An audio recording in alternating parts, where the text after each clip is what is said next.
father's cousin died this Christmas break. His name was Joe Ferron. And I remember I heard my mother on the phone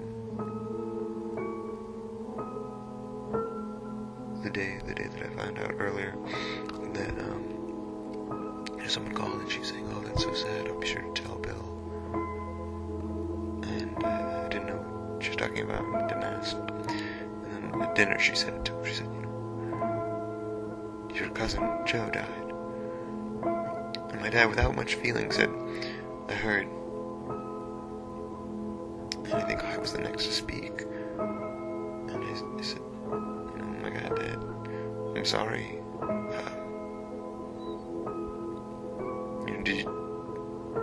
Did you know him? Did you spend a lot of time with him as a kid? Whose son was he?" And my dad didn't really say much right away. He was pretty quiet. He said, "Joe, he was Ray's son, and he's living in Florida. He'd actually been living with Ray and his wife." And my dad paused. He didn't really say much. And he said, he was a pretty severe alcoholic.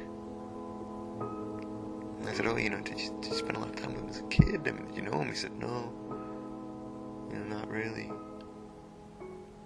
I just remember one summer in Florida. I kind of knew him. And I didn't really know what to say. It's so atypical. I come from this big Irish Catholic family, an Irish American Catholic family. And it seemed so strange that there wouldn't be this connection. I know all of my cousins very well. 26 of them on the Ferron side. And it just seemed odd, and it sat with me, this death of this man.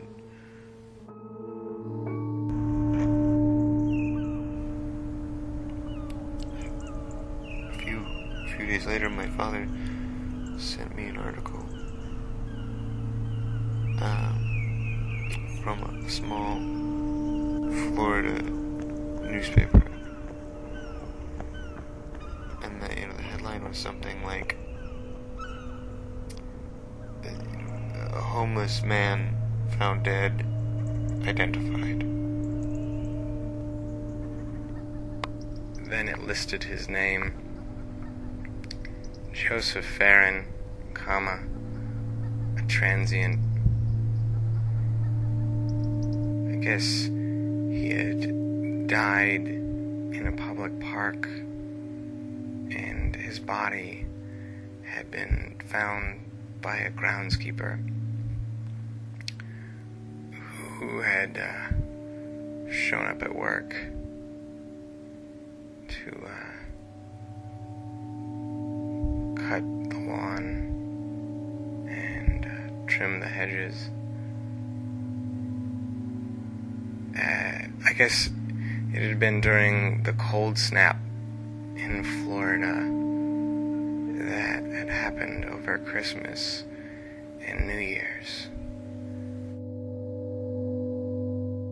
So, Joe had died alone in a public park of cold.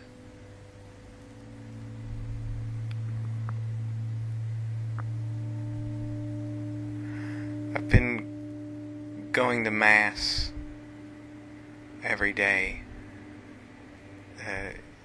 every morning, this second term at Trinity.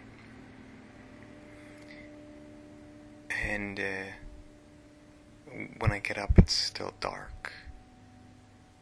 And when I leave the gates of Trinity,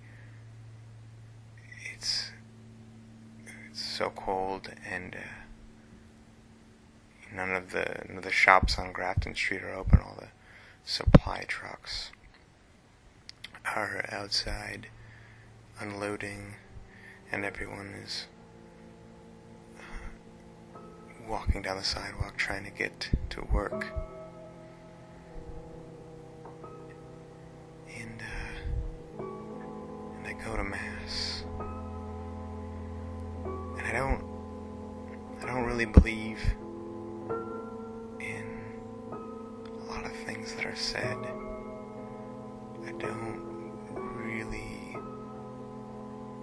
I can't really say that there is a God. I don't believe that there is an afterlife, a heaven, or a hell. But I go to Mass to be around all these people that know that they are somehow incomplete, and that whatever it is that might make them a little more complete is something that they cannot generate on their own.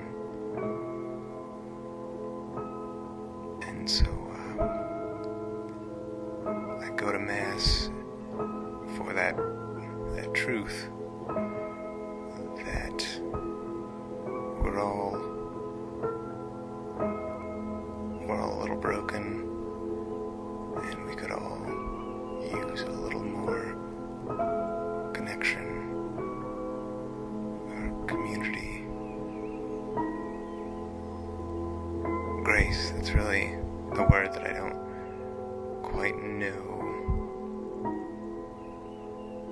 the meaning of yet, but I know that if it's real, then I could use more of it in my life. And so that's why I go to daily Mass.